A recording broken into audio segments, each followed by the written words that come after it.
రేణు దేశాయ్ గారు ప్రెస్ మీట్లో మాట్లాడిన మాటలు మాత్రం మామూలుగా లేవు. అసలు ఒక శివంగిలా మాట్లాడారని చెప్పుకోవచ్చు. ఈ కుక్కల సంఘటన ఏదైతే జరిగిందో దాని గురించి ప్రెస్ మీట్ పెట్టి మాట్లాడడం, ఒక కుక్కల గురించే కాకుండా యాక్సిడెంట్స్ల గురించి అండ్ ముఖ్యంగా మన దేశంలో జరుగుతున్న కరప్షన్ గురించి అన్ని రోజు బయటకు తీసుకొచ్చి వాస్తవాలు మాట్లాడారని చెప్పుకోవచ్చు. అసలు ప్రెస్ మీట్లో ఏం మాటలు మాట్లాడారంటే, రోజుకి కొన్ని వందల యాక్సిడెంట్లు అవుతున్నాయి కదా, మీరు యాక్సిడెంట్లు అవుతున్నందుకు మీరేమన్నా హోండా షోరూమ్స్ దగ్గరికి వెళ్ళి లేకుంటే బజాజ్ షోరూమ్స్ దగ్గరికి వెళ్ళి మీరు ఏమన్నా ప్రశ్నిస్తున్నారా? అంతేకాకుండా మస్కిటో చాలా ఉన్నాయి. దోమల వల్ల కొన్ని వైరల్ ఫీవర్ వచ్చి రోజుకి కొన్ని వందల మంది అయితే చనిపోతున్నారు. మీరు ఆ దోమల గురించి ఏమైనా చర్యలు తీసుకుంటున్నారా? దాని గురించి ఎవరు తీసుకోరు, పైగా దాని గురించి ఎవరు మాట్లాడరు. ఈ కుక్కల గురించి మాత్రం ప్రతి ఒక్కరు చూస్తారు, దానిని చంపేస్తారు. అంతేకాకుండా ఒక్క రోజులో కొన్ని వందల రేపులు, మర్డర్లు జరుగుతున్నాయి. వాటిని ఎవరు అడగడం లేదు, ఎవరు ప్రశ్నించడం లేదు. అవన్నీ ఎక్కడికి వెళ్తూ ఉన్నాయి? ప్రతి ఒక్కరు కుక్కల మీద పడినారు కదా. అసలు విషయం మీకు తెలుసా? ఒక కుక్కకి కరెక్ట్గా మీరు ఏబీసీ టెస్టింగ్ చేస్తే అది దగ్గర 10 నుంచి 15 సంవత్సరాల కంటే ఒక కుక్క ఎక్కువ బ్రతకదు. మీరు దాళ్ళని పట్టుకొని ఈరోజు మీరు నిష్కారణంగా అనవసరంగా మీరు ఒక కుక్క చేసిన తప్పుకి అన్ని కుక్కల్ని చంపుతూ ఉన్నారు. మీ ఇంట్లో ఏదైతే ఫుడ్ మిగిలిందో అది తీసుకొని వచ్చి కుక్కలకి పెడుతూ ఉన్నారు. అది రాత్రి మీ స్ట్రీట్లో ఎవరైనా కొత్త పర్సన్స్ వెళ్ళారంటే అది మొరగడం జరుగుతుంది. సో మీ ఇంటికి అది సెక్యూరిటీగా పనిచేస్తుంది మీరేం పెట్టకుండా. కానీ మీరు కుక్కల్ని పట్టుకొని నిష్కారణంగా ఈరోజు చంపేస్తూ ఉన్నారు. తెలంగాణలో దగ్గర ఒక 5 కుక్కలు చేసిన పనికి చంపారు. అసలు మీకు ఏమైనా ప్రాబ్లం ఉంటే జిహెచ్ఎంసీ వాళ్ళకి చెప్పండి, లేకపోతే మున్సిపల్ వాళ్ళకి కంప్లైంట్ ఇవ్వండి. వాళ్ళు వచ్చి దాని గురించి మాట్లాడి దాని గురించి చర్చలు చేసి ఆ పరిష్కారం ఏదో చేసి వెళ్తారు. అంతేకాని మీరు వెళ్ళి కుక్కల్ని చంపడం వంటివి చేయొద్దు. ఇదేనా మీ హ్యూమానిటీ అని రేణు దేశాయ్ గారు అయితే ఇలాంటి మాటలు అయితే మాట్లాడారు. దీనికి సోషల్ మీడియాలో వాళ్ళు ముఖ్యంగా ఏమంటున్నారు అంటే, మీరు కారులో తిరుగుతున్నారు కాబట్టి కుక్కలేం అంత అటాక్ చేయవు. అదే మీరు 2 రోజులు బయట నడిచి చూడండి, మా వీధిలోకి వచ్చి నడచండి, అసలు కుక్కల్ని ఎందుకు ఏమనడం లేదో మేము చెప్తాము. ప్రతి ఒక్కరు రిచ్ కాదు కదండి, ప్రతి ఒక్కరు కారులో తిరగలేరు. నడుచుకుంటూ వెళ్లే వాళ్ళకి ఎక్కడ సేఫ్టీ ఉంది?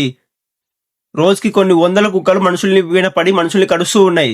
దాని గురించి మీరు మాట్లాడరా అని చెప్పేసి పబ్లిక్ అయితే రియాక్ట్ అవుతా ఉంది.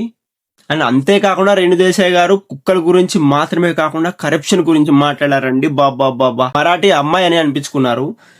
ఏ విధంగా మాట్లాడారంటే, ఐఏఎస్, ఐపీఎస్, పోలీస్, అంతేకాకుండా లాస్ట్కి సుప్రీంకోర్టు కూడా కరప్షన్ గురించి పనిచేస్తుంది. ప్రతి చోట కరప్షన్ అనేది జరుగుతూ ఉంది. ఇండియాలో అసలు ప్రైవసీ లేకుండా వెళ్తూ ఉంది. దానికోసమే చాలా మంది ఇండియా వదిలేసి విదేశాలకు వెళ్ళి అక్కడ బ్రతుకుతూ ఉన్నారు. ఈ కరప్షన్ ఎటికి తట్టుకోలేక. మీరు కరప్షన్లు అయితే చేయొచ్చు, మేమైతే కరెక్ట్ టైంకి ట్యాక్సులు కట్టాలి, జిఎస్టీలు కట్టాలి. అవి కట్టకపోతే ఒక్క రోజు కూడా మమ్మల్ని ఉండనివ్వరు. ఇదెక్కడ న్యాయం? దీనిటికే తట్టుకోలేక చాలా మంది ఇండియా వదిలే విదేశాలకైతే వెళ్తూ ఉన్నారు. ఈ మాటలన్నీ పక్కన పెడితే ఇక వాస్తవాల గురించి మాట్లాడుకుందాం. ఇండియాలో దగ్గర 140 కోట్ల జనాభా అయితే ఉంది. ఈ 140 కోట్ల జనాభాకి 10 కోట్ల కుక్కలు అయితే ఉన్నాయి. దాదాపు 10 కోట్ల కుక్కలు అయితే ఉన్నాయి. మీరు కుక్కకి 1000 రూపాయలు వేసుకున్న, అంటే దాని షెల్టర్కి, ఫుడ్కి 1000 రూపాయలు వేసుకున్నా కానీ దగ్గర నెలకి 10,000 కోట్లు అనేది కుక్కలకి ఖర్చు అవుతా ఉంది. సో మన ఇండియాలో ఇంత డబ్బు కుక్కల పైన ఖర్చు పెట్టడం అంటే అది సాధ్యమైన విషయం కాదు. ఎందుకంటే మీ అందరికి తెలిసిందే, మనది డెవలపింగ్ కంట్రీ. చాలా మంది పేదవాళ్ళు అనేది మన కంట్రీలో ఉన్నారు. సో పేదవాళ్ళకి ఆ డబ్బులు అనేది పేదవాళ్ళకి పెట్టాలా, కుక్కలకి పెట్టాలా? సో ఖచ్చితంగా పేదవాళ్ళకే పెట్టాలి. ఎందుకంటే మనకు తెలిసిందే మన ఇండియాలో ఎంతమంది పేదవాళ్ళు ఉన్నారని చెప్పే సంగతి మనకు తెలిసిందే. సో గవర్నమెంట్ అయితే అంత డబ్బు తీసుకొని వచ్చి కుక్కల పైన అయితే ఖర్చు పెట్టదు. కుక్కలు ఒక్కటే మనుషుల పైన దాడి చేయడం లేదు, మనుషులు కూడా మనుషుల పైన దాడి చేస్తున్నారు. ఏ విధంగా అంటే, కొందరు తిక్కవాళ్ళు, అంటే కొంచెం మెంటల్ గా ఉన్న వాళ్ళు రోడ్ల వెనుక వెళ్ళి రాళ్ళు తీసుకొని మనుషుల పైన అయితే దాడి చేస్తూ ఉన్నారు. సో వీళ్ళకి మన పరిష్కారం ఏం చేస్తున్నాం? వీళ్ళని వెంటనే వేరే వాళ్ళకి కాల్ చేసి మెంటల్ హాస్పిటల్స్కి పంపించడం, మెంటల్ హాస్పిటల్లో జాయిన్ చేయడం, ఇలాంటివి అయితే చేస్తూ ఉన్నాం కదా. సో కుక్కల్లో కూడా అన్ని కుక్కలు ఒకేలాగా లేవు.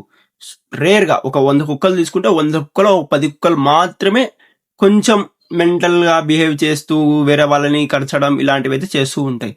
మీ ఏరియాలలో ఎక్కడైతే అలా చేస్తూ ఉన్నాయో మీరు వెంటనే మున్సిపాలిటీ వాళ్ళకి కానీ జిహెచ్ఎంసీ వాళ్ళకి కానీ కాల్ చేసి మీరు వాళ్ళకి చెప్పండి. వాళ్ళు దాన్ని తీసుకొని వెళ్ళి వెటనరీ హాస్పిటల్లో చూపించడమా లేకపోతే వాటిని చంపేయడం ఏదో ఒకటి చేస్తారు.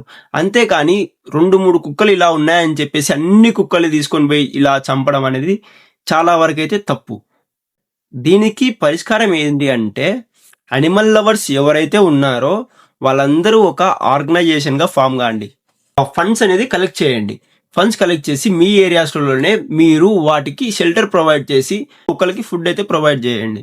ఇట్లా ఆర్గనైజేషన్స్ ఫామ్ చేసుకుంటూ వెళ్ళే కొద్దీ కుక్కల్ని మనం కొంతవరకు, అంటే మొత్తం కాదు, కొంతవరకైనా కానీ మనం దానిని సేవ్ అయితే చేసుకోవచ్చు. ఈ విషయంపై మీ అభిప్రాయం ఏంటో మీ అభిప్రాయాన్ని కామెంట్స్లో తెలపండి. ఈ వీడియో నచ్చినట్లయితే లైక్ చేసి మన ఛానల్ అయితే సబ్స్క్రైబ్ చేసుకోండి. మరొక వీడియోలో మీ ముందుంటే అంతవరకు కీప్ వాచింగ్.